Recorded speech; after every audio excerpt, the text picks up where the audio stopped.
Vigilado Supersalud. Interactúe con nosotros a través de Twitter con el numeral Sala de Prensa Blue.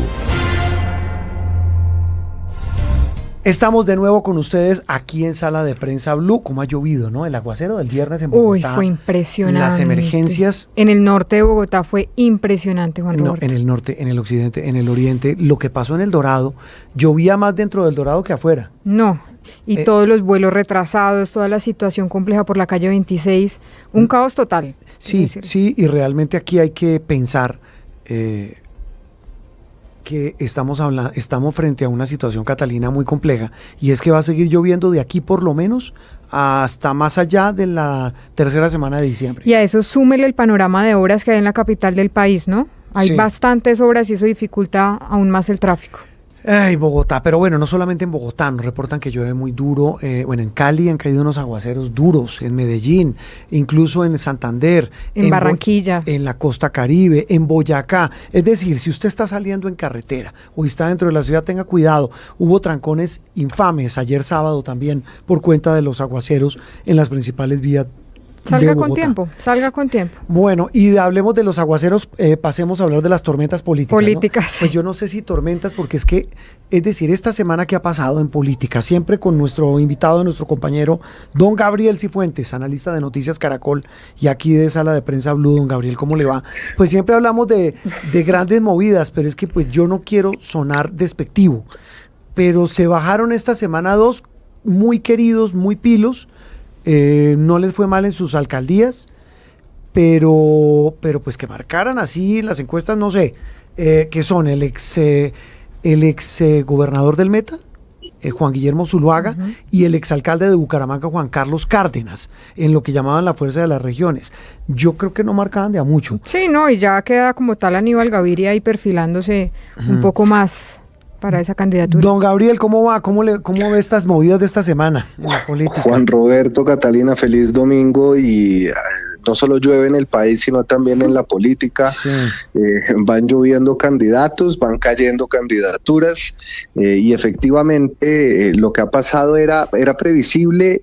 Juan Roberto, Catalina, me atrevería a decir que va a seguir pasando de aquí al 8 de diciembre, porque aquí hay un factor importante, y es que entra a jugar el calendario electoral, que señala, para que la audiencia lo sepa, que la primera semana de diciembre se cierran la inscripción de listas al Congreso. Así que todos los candidatos que pretendan aspirar al Congreso y que no vean que están marcando lo suficiente, se tienen que bajar necesariamente del bus. Y otro factor que creo que va a jugar de manera determinante, Juan Roberto y Catalina, es cuando se comienzan a conocer más encuestas. Hasta ahora hemos estado un poco oscuras, y a pesar de que uno tiene una intuición de cómo se está moviendo el panorama político, ya se comienza a confirmar lo que se sabe, y es que de una lista de 100 precandidatos o más, obviamente hay muchos, la gran mayoría, que no tienen opciones de irse por el tiquete presidencial, así que comienzan a tomar decisiones como la que vimos esta semana que acaba de terminar.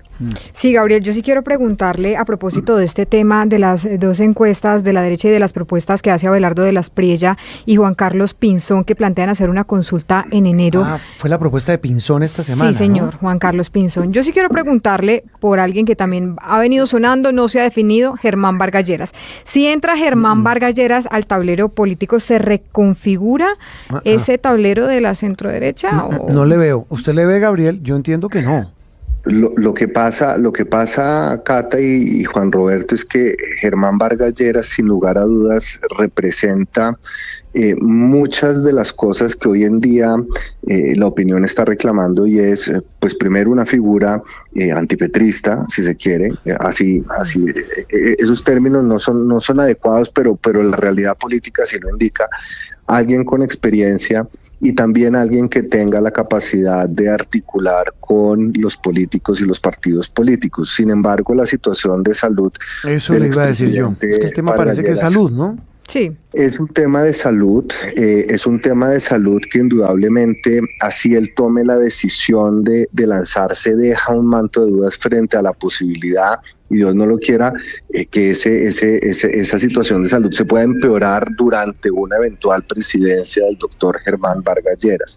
Pero quitando el factor de la salud, que sin lugar a dudas es determinante y que puede ser objeto de fuertes discusiones en el marco de la campaña, no parecería tampoco que la figura del expresidente hoy estuviera punteando en las encuestas. Es decir, existe, es un factor importante, seguramente va a jugar un rol trascendental, pero si uno viera en las pocas encuestas y en los pocos sondeos que se conoce que estuviera a 30 puntos, 40 puntos, es decir, que su candidatura efectivamente pudiera arrasar y recoger la centroderecha, las consideraciones serían distintas. Hoy marca porque es un personaje conocido, pero no está arrasando en las pocas encuestas que se conocen. Pero mire una cosa, Gabriel, estamos hablando, tal vez la encuesta que se conoció esta semana fue la del Centro Nacional de Consultoría, si le entiendo, a la que usted hacía mención.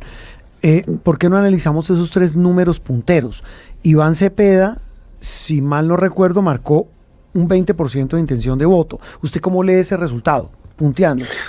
Pues lo que pasa, Juan Roberto, es que aquí la izquierda, después de muchos meses de tormentas como las que están pasando en el país, logró por fin cerrar filas frente a una candidatura que se ve además fortalecida por un resultado no menor en las consultas. Es decir, ya se ha despejado un poco el panorama en el sector del pacto histórico y de la izquierda, y lo único que falta por determinar es quiénes se sumarían a la eventual consulta, que eso además también, Juan Roberto, está en veremos, porque falta la decisión del Consejo Nacional Electoral de la consulta del Frente Amplio. Entonces parece que el panorama en la izquierda ya está mucho más decantado, mientras que en la derecha y la centroderecha todavía no se ha definido cuál va a ser el camino, cuáles van a ser las consultas. Entonces naturalmente ese voto está mucho más disperso, mucho más atomizado. En la izquierda, que igual representa en sus bases un 20, 25, en el mejor de los casos un 30% del electorado, pues ya se concentran frente a la figura que ganó el primer round, que fue el round de la consulta interna del pacto histórico. Sí, Gabriel, mire, por ejemplo, le voy a plantear el panorama de lo que ocurrió en Chile en los últimos días. Se eligieron dos extremos y prácticamente se puede decir que el centro quedó por fuera. ¿Podríamos tener ese panorama acá en Colombia? Y se lo complemento con el resultado de esta encuesta del Centro Nacional de Consultoría, porque en el segundo lugar está Abelardo de la Espriella, según esta encuesta, con el 14% de la intención de voto, y Sergio Fajardo, el de centro, como dice Catalina, 7%. Esta radiografía, al menos esta foto que le indica a usted, Gabriel. Pues sin lugar a dudas, y no solo en Colombia y no solo en Chile, sino que es un fenómeno que hemos visto a lo largo y ancho del continente. Hoy en día las tendencias polarizantes son las que están marcando la batuta en el debate público y en los resultados electorales. Sin embargo, yo creo que hay algo muy particular en Colombia, y es que el centro se ha derechizado. Es decir, todavía no sabemos cómo se va a comportar ese centro, o si, por ejemplo, porque nosotros lo estamos dando por descontado, pero puede que no sea así, Abelardo no entre en ninguna de las consultas que vaya a haber en marzo, y que esa centro derecha se organice y cierre filas frente a otro candidato que pueda ser. Pero no le entiendo, Gabriel, eso de que el centro se está derechizando, porque también de centro, acuérdese que se lanzó, bueno, hubo otro lanzamiento, mentira, es la otra noticia de la semana, Juan Fernando Cristo, sí. Y él lo dice, yo soy de centro, pero tirando hacia la izquierda. Sí, pero Juan Roberto... Y súmele a Roy Barreras. Pero dos exfuncionarios Juan Fernando Cristo, exfuncionario del gobierno Petro, Roy Barreras, que fue embajador del gobierno ex embajador Petro, también del gobierno Petro. Digamos que en el imaginario colectivo hay sectores más moderados de izquierda que se pueden autodenominar centro, pero el centro tradicional, es decir, donde está, por ejemplo, Sergio Fajardo, Claudia López, Alejandro Gaviria, Mauricio Cárdenas, Oviedo, David Luna, ese centro, digamos, ese clásico centro que además ha marcado distancia con el gobierno, indudablemente hoy asume también una bandera de oposición. Entonces aquí ese grueso del centro moderado, pero de la centroderecha, no se sabe cómo se va a comportar, Gabriel, todavía. Mire, estamos aquí con Catalina haciendo cuentas. Repito, la encuesta que se conoció esta semana, estamos viendo estos números, los tres primeros. Entonces, si llegasen a pasar, basado en este resultado, pasarían a segunda vuelta Iván Cepeda y Abelardo de la Espriella. Los votos del centro, ¿a dónde se van? ¿O cómo logran cada uno de estos dos, que representan los extremos, el uno de izquierda y el otro de derecha, atraer a la gente que dice que no es de esos extremos?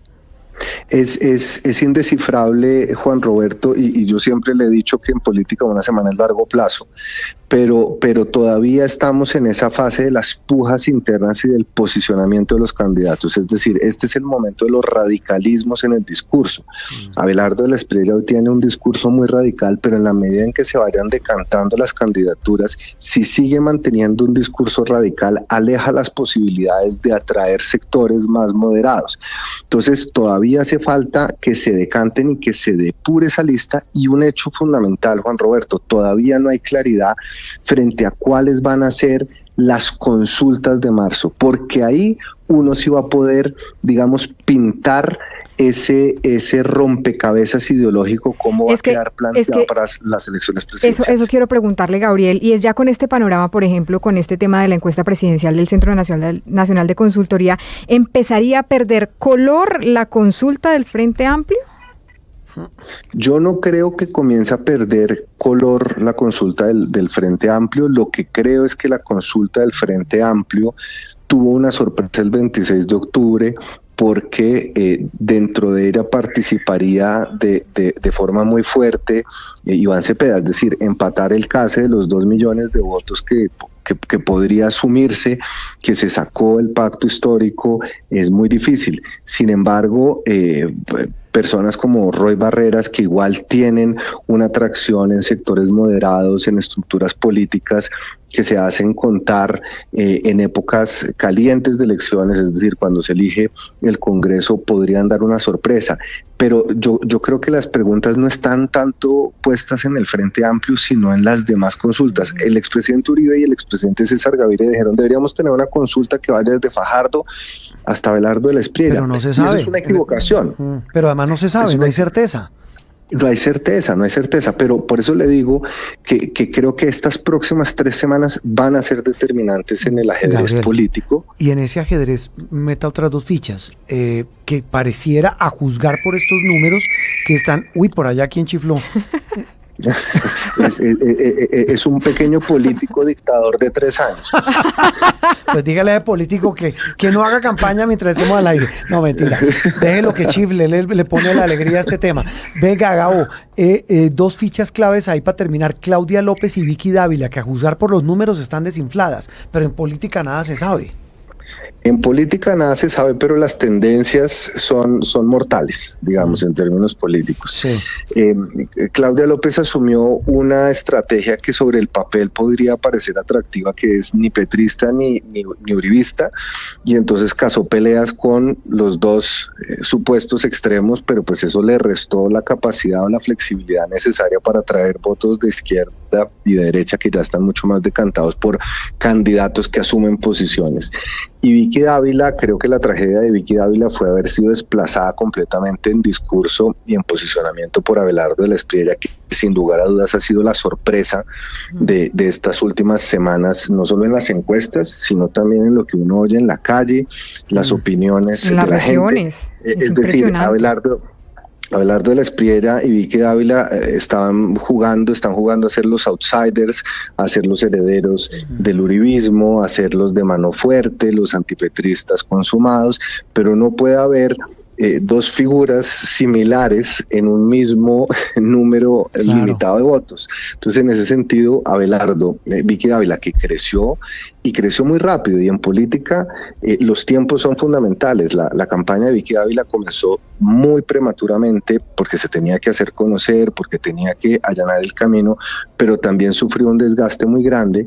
Y hoy todo eso lo ha venido a capitalizar Abelardo de la Espriella, que seguramente se está robando toda la audiencia que hace unos meses estaba con Vicky Dávila. Esa es una buena reflexión. Lo dejamos con su revolucionario del pito allá. Muchas gracias y feliz. Él sabe que es domingo. Él sabe que es domingo. Él tiene sabe derecho que es domingo y tiene a aprovechar a su papá. Los únicos aburridos que hablamos de política un domingo somos nosotros 3. Un abrazo, Gabo. Chao. Nos vemos mañana a primera hora en las movidas políticas en Primera Emisión de Noticias Sí, Caracol. señor. Nos vemos. Gabriel Cifuentes, aquí en Sala de Prensa Blue. Esto es Sala de Prensa Blue.